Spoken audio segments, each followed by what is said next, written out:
you could, yeah. So in terms of if you got a strong product, you got a strong, successful team, or at least you're delegating, you're you're optimizing, everyone's role, then what do you feel? And then this will be my last question, and then we'll kind of open it up to the question. Venture capital funding.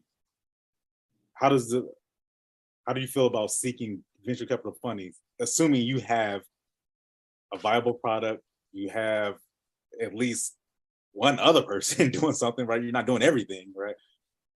Is that a reality for people who are in the startup phase, or do you now have to transition into a different role as yourself, taking it back from just your everyday stuff in terms of seeking out venture capital funding? Well, I'll say this with VC. First of all, I don't want to say anything too controversial, right? Because I don't want to be coming and saying the room of controversy, man. Come on. Right. Teddy said that. Well, just understand that it is known. This is not conspiracy theory that, when it comes to VC funding, that the purpose of when a VC gives an investment, each investment has the way it's written in terms of the agreement is to recoup the fund. So I can lose on, if I give 20, if I make 20 investments, I can lose on 19. That one will make up for all the losses of the other 19, and we still make out like bandits. That's the VC model. So it would be wise for you to make sure that not you using your own understanding, but make sure that you have the folks in place to really understand the deal. Because the VC model, they know most of their investments are going to fail. So if this business model works for them, the VC model, what does that say about every individual agreement in terms of how it benefits the entrepreneur?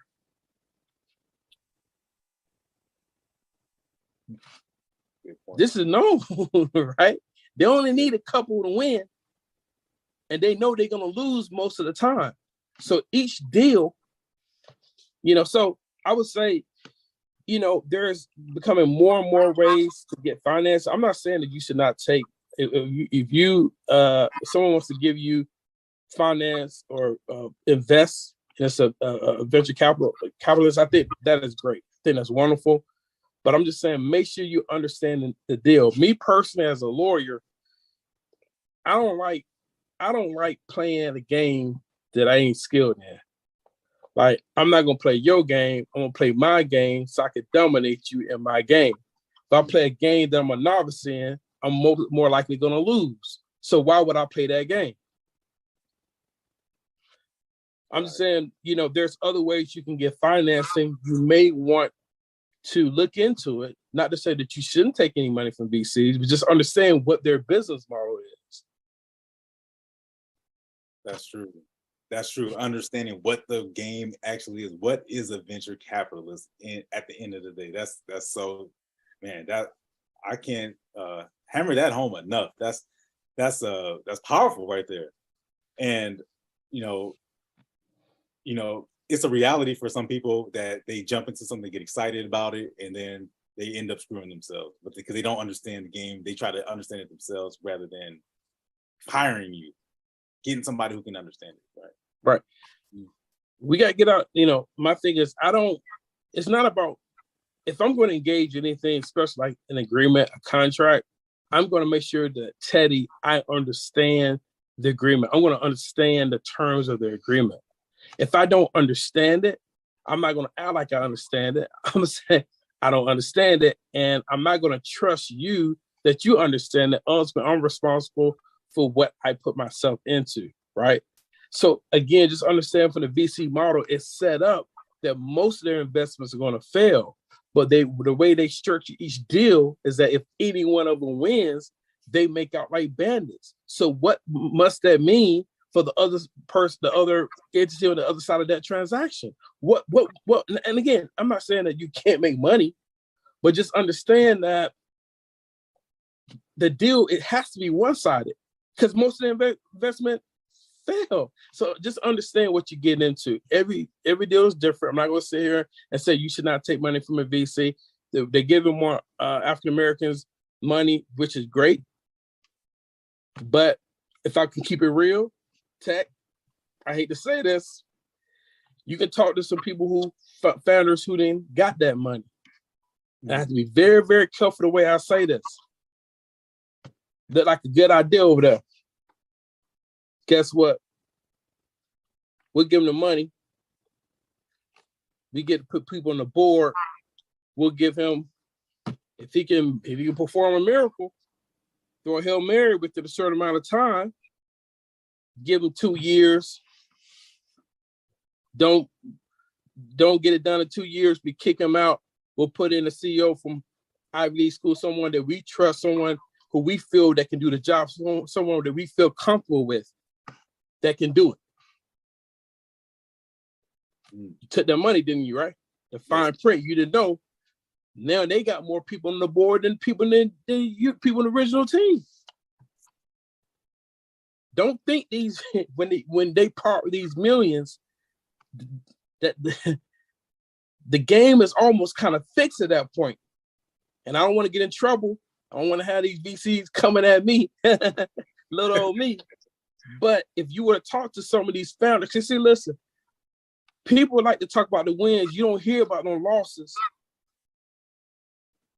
I read a book that was written out here in Silicon Valley in the 80s, and they talk about how all these companies, when they hit their liquidation event and they make all this money, but just think about, we all went to school, just think about it logically, physics. If one person, one company wins big, if this one company cashes out for 30 billion, what must that say about the other tens of thousands of companies and entrepreneurs? What happened to them? True indeed. Things gonna balance out, right? So if this joker could cash out for 25 billion, a lot of people left here without their shirt.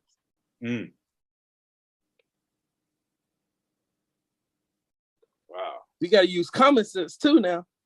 Who gonna give you tens of millions for an investment and not structure the contract where, guess what? It's gonna be more and more favorable to them. They got the money. They're the ones taking all the risks. They're accepting all the risks. At least early on, they are. You talk to some of these, and again, I'm not trying to discourage. I'm just saying, make sure that you get the people around you that really understand what you're going to be contractually bound to and what position you're going to put your baby, the company, into. The truth of the matter, let me add some balance. You can't really scale a company without some capital, without sufficient capital. Every company, every one of them still take loans. All the big tech companies, they have loans, even just to help with the cash flow. So I'm not saying that you can't receive investment and things like that for capital. You need capital.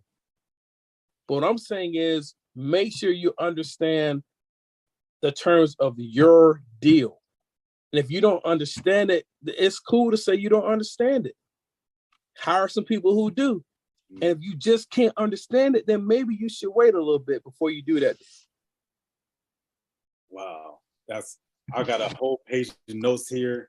I mean, from ownership to something you hit on early on, which was the history from the 1800s, from the origination of the patent office to, your own family, talking about how deals were done in the 80s. The history to me is also so important, is knowing now we make plans. I can't say I know how it feels, but what I can say is I know how to get up. You know what I'm saying? I know how to get up, and you out, you making it happen, you hustling, you cry your tears, baby, you yell, you scream, you cuss, you do whatever you got to do. But all I want you to do for me is keep getting up. If you were not equipped to handle what is happening in your life, it wouldn't be happening. I know it's hard to take that right now. I know sometimes you just want to break. Like you say, sometimes I just want somebody to come and take this burden off. But, I ain't going to say it's easy. I can't lie to you. That's one thing about Camm. I cannot lie to you. I know this shit hurts. I know it's not cool. It ain't fair. I don't know what to tell you. The bald-faced lie. I'll call it. Don't know. Exactly. So all I can say to you is I hear you. I feel you. I just say time, just keep moving as what I see you doing, you making it happen. and call out to your husband. You know what I'm saying? Hey, like I call my daddy up. Like I don't have a phone anymore, but I get to holler, hey, old man, I need you to do X, Y, and Z. You know what I'm saying?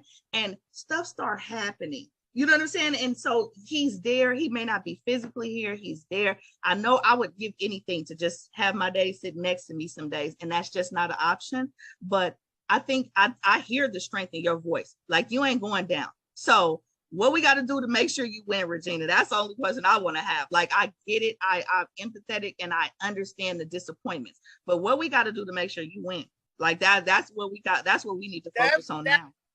I'm going to just keep it 1,000.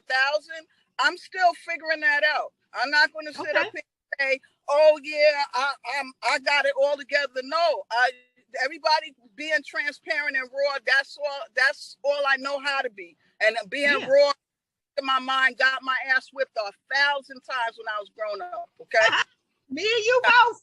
I'm surprised I even got a high school diploma. How about that? Okay. Well, you got one. So hey, you got Gina. one. So Dominique said you are strong. You have us, Regina. That's right. You're part of the Go Seal team, Notary Seal team. Camm opened her doors for you, so you're not out here by yourself. No, right? And that's thank you, and that's what gravitated me towards you, Tech, Dominique, Camm.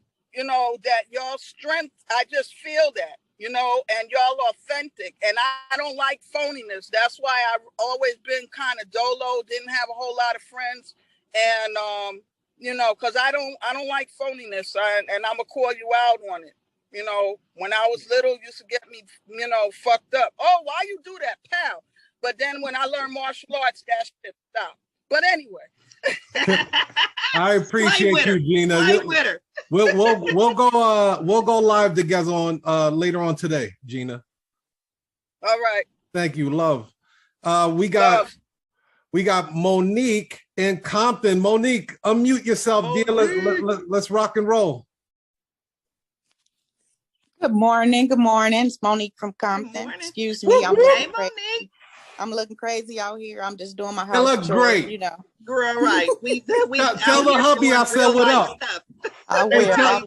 Monique, tell the hubby I said what up. I will. I made him go to work today. You can't be here. Go to work. I need to clean my house, huh? Right. Just get out. So I caught not the beginning, so I don't even know what an apostille is. You know what I thought apostille was? Somebody that married people, honestly. Oh, you know that it there. No, so that is a version. Like when you look it up, you'll get the apostille. You even get the Bible references. Like, you know, it's a crazy thing. So apostille is simply a certification that is issued by a state government for documents that originate in the United States that are going to be used outside of the United States. So what it comes down to is, if someone wants to do something, they want to marry something, they want to you know, just even get dual citizenship outside of the United States, you have to authenticate your documents from here in order to present them to that government in order for them to, you know, do their process. So that's essentially what an apostille is. I saw Dominique say you're an apostille facilitator. Absolutely right. We don't issue the apostilles personally. We just facilitate the process. You're absolutely right, Dominique. Okay. Well, that sounds interesting. I like the sound of that because I want to be in those rooms. Yeah. Yes, ma'am. Well, this is one way. I'm not saying it's the only way, but this is the way I found my way. So, you know what I'm saying? Like, I advocate for this business. I fell in love with it. I love it. I love it. I love it. And I don't have to work that much. Like, I literally don't have to work that much. So that was perfect for me. Because like I say, when the sun come out, I get real finicky. Okay. All right. Sounds good. I'm clicking the program. All right. Awesome. All right. Thank you, Monique, for tapping in. All right. Thanks. Anybody else want to tap in? Anybody else want to tap in and talk to Killer Camm?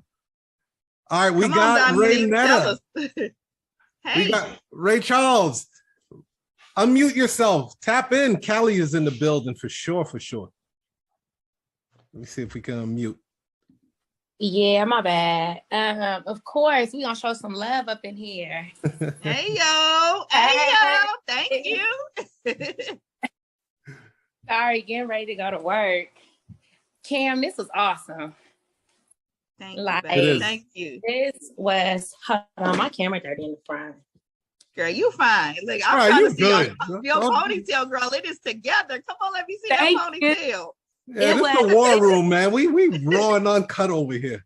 Baby, This- what you put on it? Because I want mine to curl like that. Look, I'm holding your ponytail like I need mine to curl like that. Girl, gel, the one in the green color. Girl, one, oh like, Lord. picture and stuff. Everybody say that. That eco gel Yeah. flakes my hair up. It be fail. Really? Absolute fail. Come No. on, babe. I'm sorry. I'm sorry to interrupt. Go ahead. You good, but this was amazing. Like your energy, your spirit, the rawness. This was everything. I'm so mad. Camm, I'm gonna purchase your course. Even though I know about apostles, I wanna learn from you again. I want to learn more. I want to see the way you see it. Because I had already talked to you in the DMs about I had already purchased the course, but I want to learn more from Okay. you. Yeah, definitely. Okay. Oh, this is amazing. Okay. You know what? Check in. There's some different options. If you know how to do it, then, we have some options. Like if you want to